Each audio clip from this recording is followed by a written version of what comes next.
Sir, இப்பொழுது குளிப்பது அப்படிங்கிறது வீட்டிலேயே ஷவரில் அல்லது டேப்பில் தான் குளிக்கிறதுங்கிறது நடைமுறை ஆயிடுச்சு. ஆனால் வெளிநாட்டில் இருக்கக்கூடியவர்கள் பெரும்பாலும் இங்கே வருகிற பொழுது அல்லது வெளிநாட்டில் இருக்கும்போது அதிகமாக கடலில் குளிப்பதை ஒரு பழக்கமாக வைத்திருக்கிறார்கள். இப்போ கடலில் குளிப்பதனால் ஏற்படுகின்ற பலன் என்ன அப்படிங்கிறத பற்றி சொல்லுங்கள் சார். பொதுவாகவே குளிக்கிறது அப்படின்றது என்ன அப்படின்னா, த கிளென்சிங் ஆஃப் பவர் ஆரா ஆல்சோ. நம்ம உடம்பை சுத்தம் பண்ணுறோம் நம்ம நினைக்கிறோம். நம்மளை சுற்றி நம்மளையும் அறியாமல் ஒரு ஆறா ஒளிவட்டம்னு ஒன்று இருக்குது. அந்த ஒளிவட்டம் எவ்வளோ சுத்தமாக இருக்கோ அவ்வளோ தான் நமக்கு நன்மைகள். அந்த ஒளிவட்டம் எவ்வளோ கண்டாமினேட் ஆகுதோ அவ்வளோ நம்ம சஃபர் ஆகும். ஸோ அதுக்காக தான் குளிக்கிறது அப்படின்ற முறையை கண்டிப்பாக கொண்டு வராங்க. இந்த குளித்தல் அப்படின்றது எப்படி குளிக்கலாம், எந்த மாதிரி குளிக்கலாம் அப்படின்ற விஷயம் நிறைய பேர் தெரியறதில்லை. இப்படித்தான் குளிக்கணும்னு முறை இருக்குது, இப்படித்தான் குளிக்கணும், இப்போ தான் குளிக்கணுன்ற முறைகள்லாம் இருக்குது.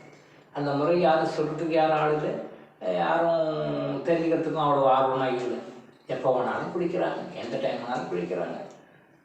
ரொம்ப தவறு, அப்படின்லாம் குளிக்கக்கூடாது. ஸோ குளியல் அப்படின்றது எப்போ குளித்தாலும் எம்டி ஸ்டமக்காக போது தான் குளிக்கணும்.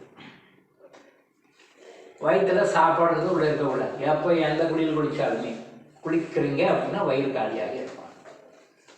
அப்படி சப்போஸ் சாப்பிட்டீங்க அப்படின்னா குறைந்தபட்சம் 3 மணி நேரம் அல்லது 4 மணி நேரம் கழித்து தான் குளிக்கணும். சாப்பிட்டீங்கன்னா குறைஞ்சபட்சம் அந்த சாப்பாடு டைஜஷன் ஆகிற வரைக்கும் வெயிட் பண்ணி 4 மணி நேரம் கழித்து தான் குளிக்கணும்.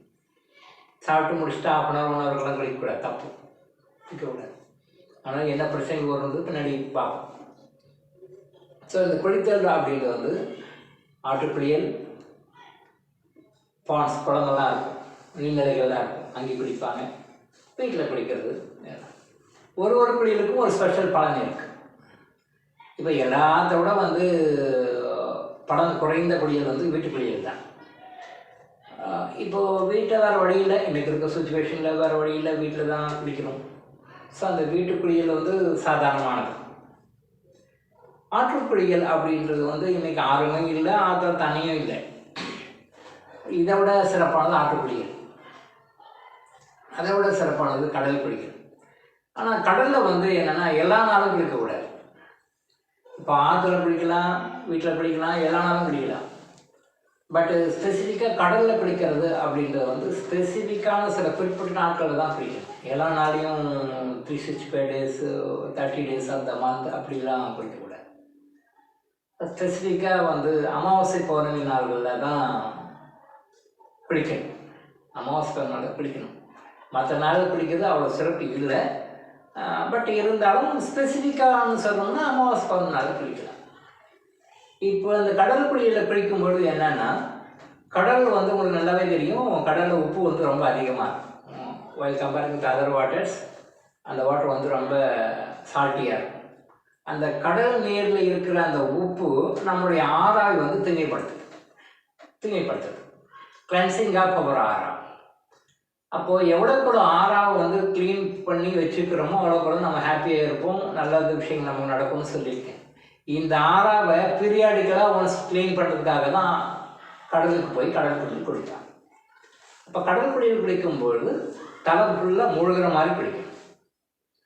சும்மா போயிட்டு கால் மட்டும் நினச்சிட்டு வர்றது, கை மட்டும் நினச்சிட்டு வர்றது, அதனால் படம் 20-30% தான். தலை ஃபுல்லாக முழுகிற மாதிரி அந்த கடல் தண்ணி தலை ஃபுல்லாக, பாடி ஃபுல்லாக கம்ப்ளீட்டாக கவர் ஆகும். ஸோ அந்த மாதிரி நல்லா மூழ்கி குளிக்கணும். குறைஞ்சபட்சம் ஒரு 9 டைம் ஒரு 9 டைம்ஸ் அந்த கடல் தண்ணியில் மூழ்கி குளிக்கணும். அப்போ அந்த மாதிரி குளிக்கும்போது என்ன, டோட்டலாக என்டையர் நம்ம ஆறா க்ளீன் ஆகும். அப்போ அந்த ஆறா க்ளீன் ஆயிடுச்சு அப்படின்னு சொல்லும்போது நீங்கள் எடுக்கிற எந்த ஒரு முயற்சியும், எந்த ஒரு எஃபர்ட்டுமே நல்ல பலனை அடையும்.